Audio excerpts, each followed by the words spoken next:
Welcome to fourth era, the RuneChild, and a small update. I'm starting to add stories to my fantasy novel here. So here's a book, and you can pick it up, and you can read it. There are also scrolls, some scrolls you can read and learn spells from. But now I will read The Rose.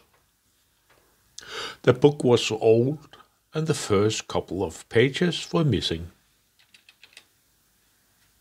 As the prince stepped around the small hill, he was sure he had seen the white boar escape behind it.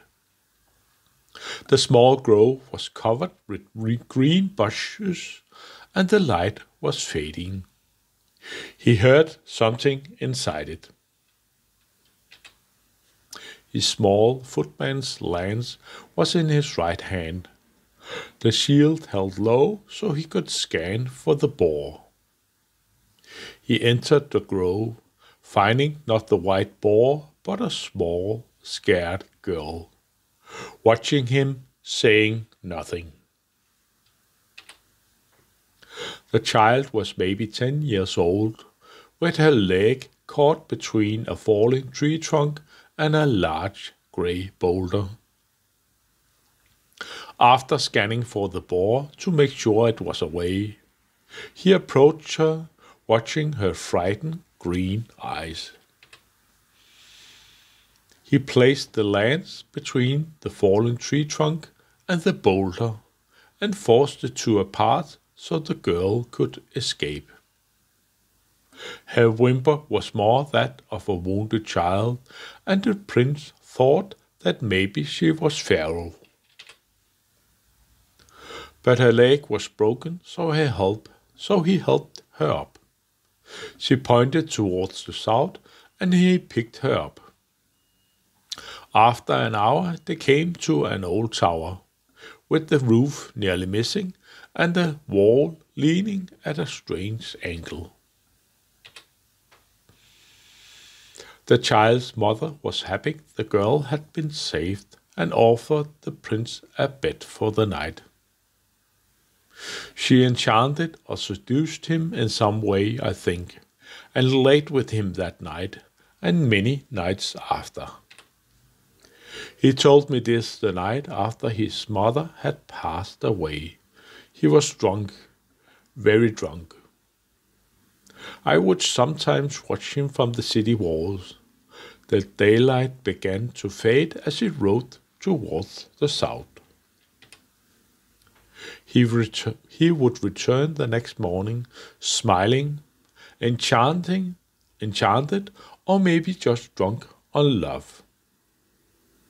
At some point he didn't return, but I passed it off as one of the king's sons going on an adventure.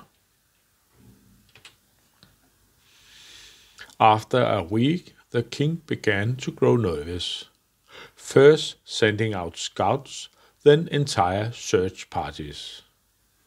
I told my king this story, and he grew even more anxious, ordered me to search for his son. After a year, we never found the prince, the tower, or even the island where he was said to have met the child. At this point, the story should have ended, but it would not die, not yet. After a month, a silversmith from the elves visited, carrying a gift the prince had ordered. A single rose with a green silver stem, red gold for the crown, and a single red ruby as the heart.